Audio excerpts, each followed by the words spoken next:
Who do you spend most time studying, working with? Why?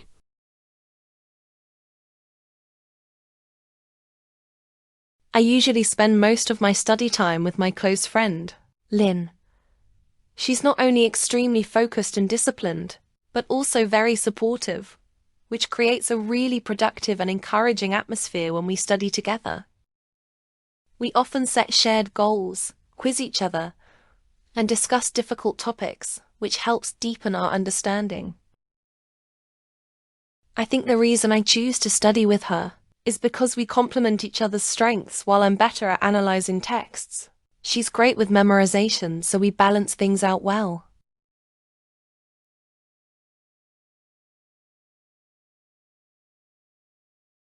What kinds of things do you study, work on with other people? Why?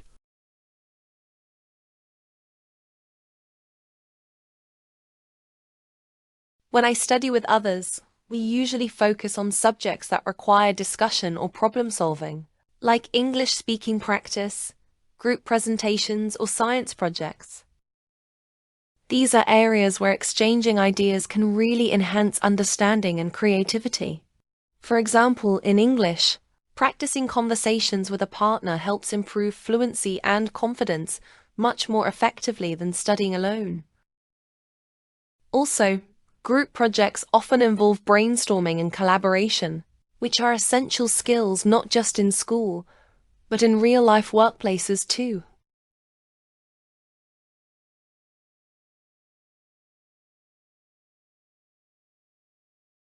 Are there times when you study, work better by yourself? Why? Why not?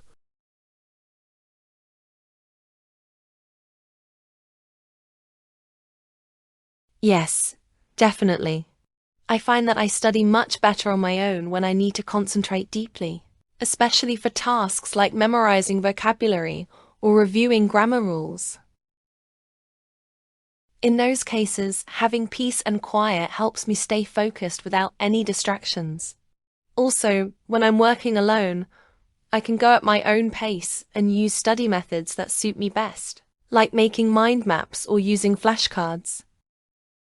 So while group work is useful for discussion-based tasks, independent study is more efficient for detailed, individual learning.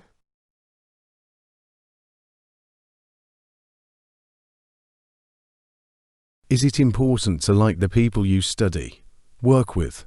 Why? Why not?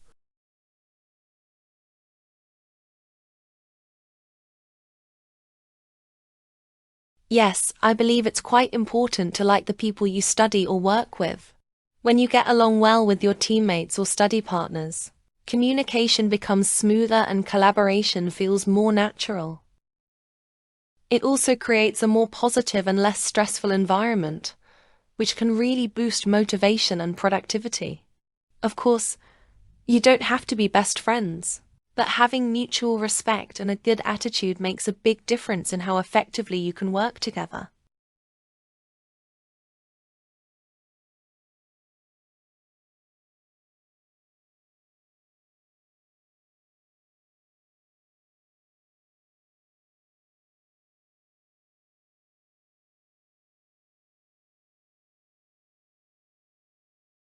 Describe a tourist attraction you enjoyed visiting. You should say what this tourist attraction is, when and why you visited it, what you did there, and explain why you enjoyed visiting this tourist attraction.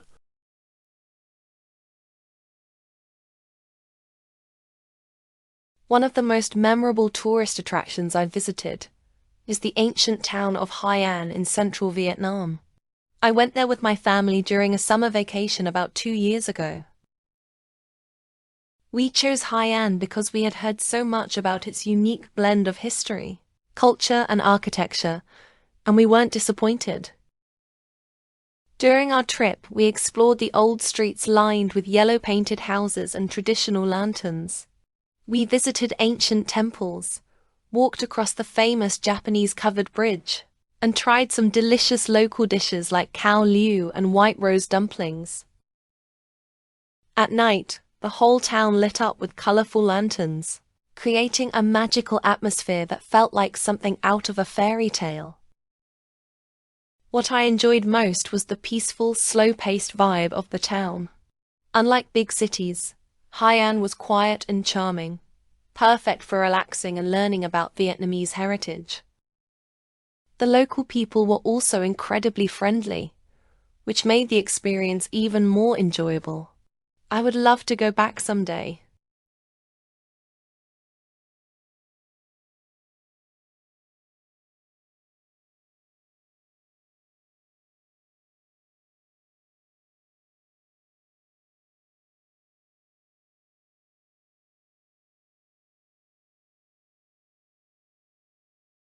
What are the most popular tourist attractions in your country?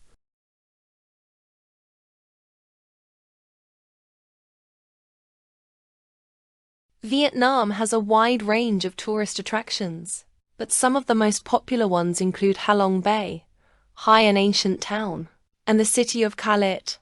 Halong Bay is famous for its stunning limestone islands and emerald waters. It's even recognized as a UNESCO World Heritage Site. Hai An attracts both local and international visitors with its well-preserved historical architecture and beautiful lantern-lit streets. Meanwhile, Kalat, located in the Central Highlands, is known for its cool climate, pine forests, and flower gardens, making it a perfect getaway from the heat of the lowlands. These places are popular not just for their natural beauty, but also for the cultural experiences they offer, like traditional food, festivals, and local crafts. I think they represent the diversity and charm of Vietnam really well.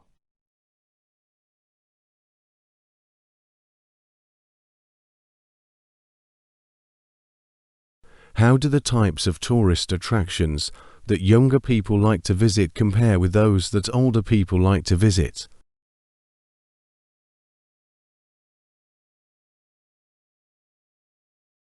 In general, younger people tend to prefer more exciting and adventurous tourist attractions, such as amusement parks, beaches, or places where they can take Instagram-worthy photos like modern cities or scenic mountains. They're often drawn to experiences that are fun, trendy, and shareable on social media. On the other hand, older people usually prefer more relaxing and culturally rich destinations, such as historical sites, temples, museums, or quiet countryside areas. These places allow them to learn, reflect, and enjoy a slower pace of travel.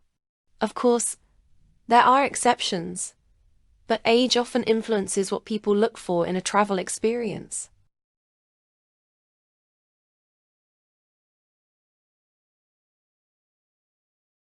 Do you agree that some tourist attractions, for example national museums, galleries, should be free to visit?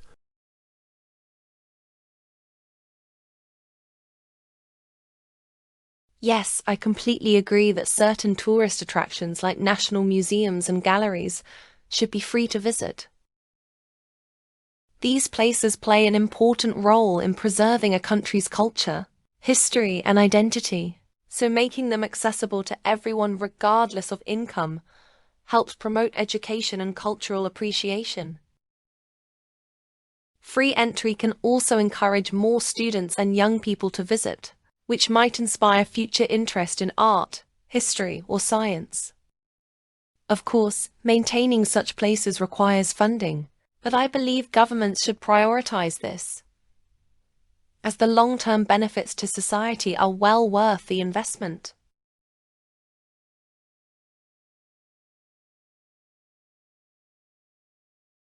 Why is tourism important to a country?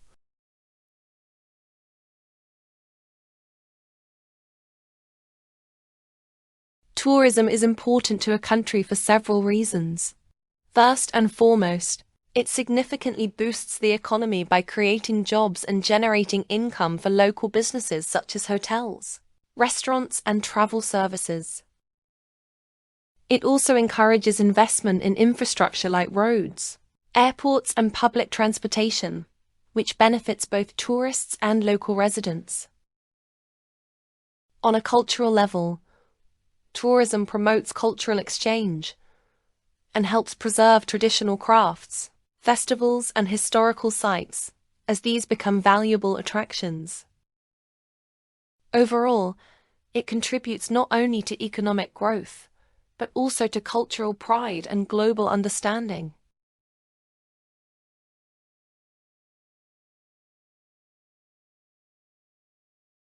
What are the benefits to individuals of visiting another country as tourists?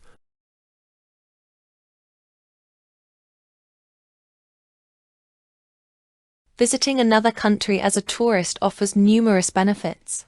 First, it broadens one's perspective by exposing them to different cultures, languages, and ways of life, which can foster greater understanding and tolerance. Traveling also provides an opportunity to learn new skills, such as adapting to different environments, navigating public transportation, or even picking up basic phrases in a foreign language. On a personal level, it can be a chance to relax and escape from daily routines, allowing individuals to recharge. Lastly, it often creates lasting memories and strengthens relationships with travel companions.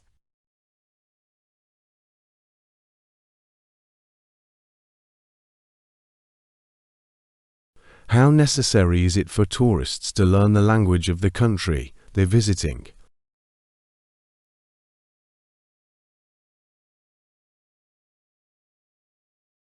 I think it's not absolutely necessary, but it's definitely helpful for tourists to learn at least some basic phrases of the local language. Knowing how to say simple things like, "Hello," "Thank you," or "How much is this?" can make communication easier and show respect for the local culture. It also helps tourists navigate unfamiliar places more smoothly and avoid misunderstandings. Of course, many popular destinations have signs in English or staff who can speak it, but relying entirely on that can be limiting. So even a little effort to learn the language can make the experience more enjoyable and meaningful.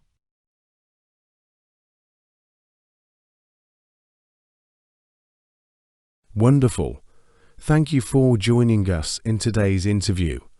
Wishing you good health and the best of luck.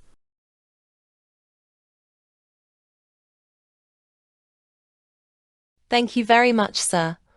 I also wish good health and the best of luck in life.